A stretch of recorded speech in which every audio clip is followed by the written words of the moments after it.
considerazione che hai fatto, e cioè che se da un lato è anche vero che si parla molto di difesa del territorio, di consumo zero e di quant'altro, in realtà, se non ricordo male, proprio non moltissimo tempo fa, la Regione ha fatto una delibera per cui un sito commerciale fino a 1500 metri quadri si può fare in deroga a qualsiasi legge, diciamo, o direttiva comunale, provinciale e quant'altro. Per cui mi sembra che il discorso in realtà poi non sia proprio così corretto, diciamo, e così lineare. Per cui diciamo che la coerenza in questo caso dovrebbe essere consumo zero. Vuoi fare un centro commerciale nuovo, lo fai dove ci sono già i capannoni che sono siti, li rimettiamo a posto, andiamo, allora sono d'accordo. Creare invece in realtà la possibilità sia nei centri diciamo di paese, per cui i centri storici, che in campagna, in deroga a tutto, questi mostri, che io credo che in zona ce ne siano ormai anche troppi, perché a livello europeo è la più alta concentrazione di centri commerciali. Quindi io credo che sarebbe anche ora veramente di dare un taglio a queste cose. Questo non vuol dire che io sono contro i centri commerciali, perché, come diceva appunto Franceschi prima, è giusto che ci sia la pluralità, diciamo, nella possibilità, diciamo, di lavoro, di commercio e quant'altro. Però purtroppo, secondo me, da troppi anni ormai lo sviluppo nazionale è sorto, diciamo, sulle spalle dell'agricoltura, perché l'unico settore che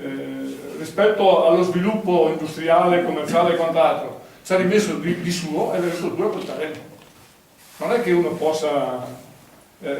perde un pezzo di terreno e se ne fa un altro da un'altra parte, cioè quando l'ha perso, per cui questo è un dato di fatto.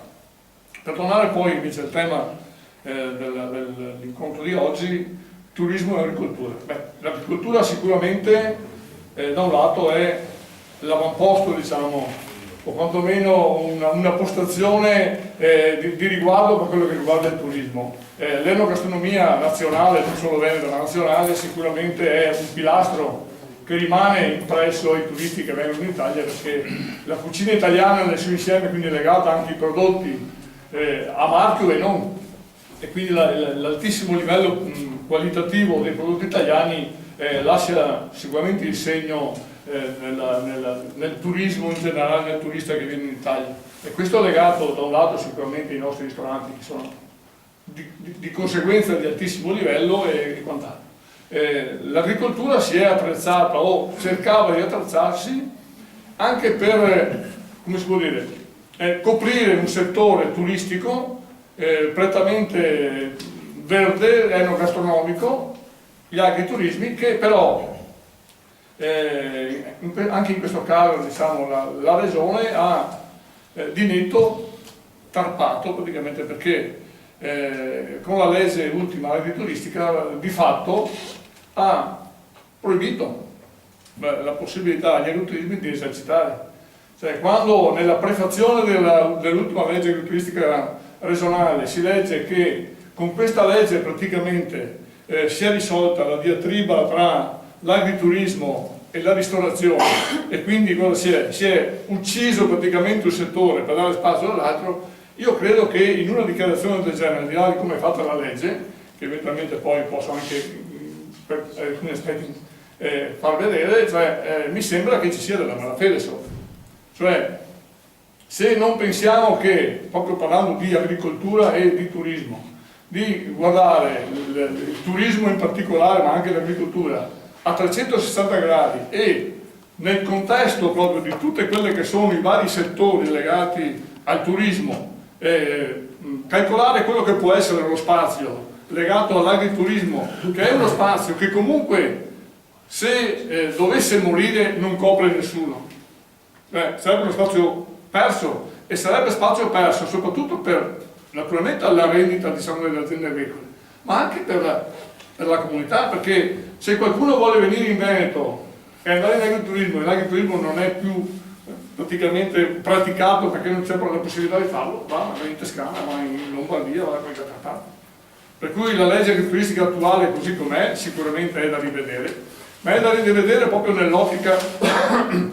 proprio dell'insieme, della funzione che ha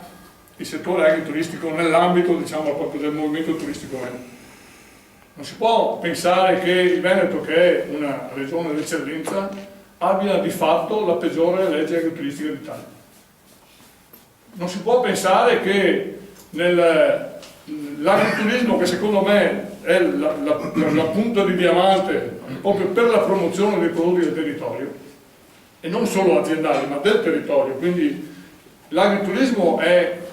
l'elemento che dà al turista che lo frequenta la possibilità di capire il territorio cosa produce e come lo produce. Non si può pensare che un elemento del genere di punto in bianco non possa più lavorare. Non si può pensare che possa l'agriturismo, l'azienda agricola che sostiene l'agriturismo, produrre tutto il necessario per fare agriturismo. Bisogna pensare che l'azienda agricola legata alle aziende agricole del territorio, non ai mercati generali, parlo alle aziende agricole del territorio, crei proprio quel sottofondo, diciamo, di prodotti che fa sì che l'agriturismo dia la sensazione della produttività del territorio. Questo è, secondo me, indispensabile. E quindi rivedere la legge proprio nel suo insieme in questo senso, al di là poi di quella che può essere la particolare, diciamo, indicazione rispetto ad un'altra, secondo me è indispensabile. Semplificarla perché è complicata in una maniera inverosimile, uniformarla perché purtroppo dà adito a interpretazioni diverse, per cui persone diverse che vengono in agriturismo vedono la stessa cosa in maniera diversa, per cui anche l'operatore non sa in effetti in che maniera muoversi, e questo diventa, per chi deve investire nella propria attività, diventa importante. Quindi sapere se l'investimento è un investimento fatto che può andare a buon fine, legato alle proprie capacità, ma non legato al fatto che non so se va bene o non so se va bene, per cui diventa importante. E poi un'altra cosa, è indispensabile che come si può dire, la capacità che hanno gli agriturismi ma anche le aziende agricole di mantenere da un lato il territorio e soprattutto il paesaggio, che è molto decantato e che è molto, diciamo, turistico da un lato, venga supportato, visto che per le aziende agricole il mantenimento spesso non tanto del territorio quanto tale, ma del paesaggio diventa un costo, è un costo aggiuntivo che deve mantenere praticamente, che deve sostenere solo l'azienda agricola, che in realtà, secondo me, visto che è un bene della comunità, dovrebbe sostenere in parte anche la comunità. Perché altrimenti viene fuori che cosa? Che l'azienda agricola diventa il servo della gleba che va a dare praticamente servizi a tutti e non riceve nulla in cambio, prima o dopo dovrà chiudere. Se pensiamo che tra 30, 40, 50 anni il bisogno di cibo sarà il 70% in più rispetto ad adesso, io credo che il ruolo dell'agricoltura adesso, ma nel futuro, sarà sempre più importante. La Cina comprerà milioni di ettari o acquisisce in qualche maniera milioni di ettari di terreno pensando al futuro per sé. Noi invece li distruggiamo magari facendo impianti a biogas che utilizzano 300-400 ettari di terreno per essere attivi, per poter funzionare, e quindi questa è un po' un'autocritica all'agricoltura, ma non è colpa dell'agricoltura perché è colpa delle leggi che hanno permesso queste cose, e si continua, nonostante tutto, nonostante le chiacchiere, in realtà si continua comunque a costruire in maniera selvaggia. L'agricoltura ha bisogno veramente di essere considerata come tale, non c'è più alternativa a una cosa del genere, perché i problemi che ha l'agricoltura nel suo insieme sono anche molti. Bisogna che, diciamo, la pubblica amministrazione, la politica, veda l'agricoltura come un settore produttivo per l'agricoltura ma per la comunità.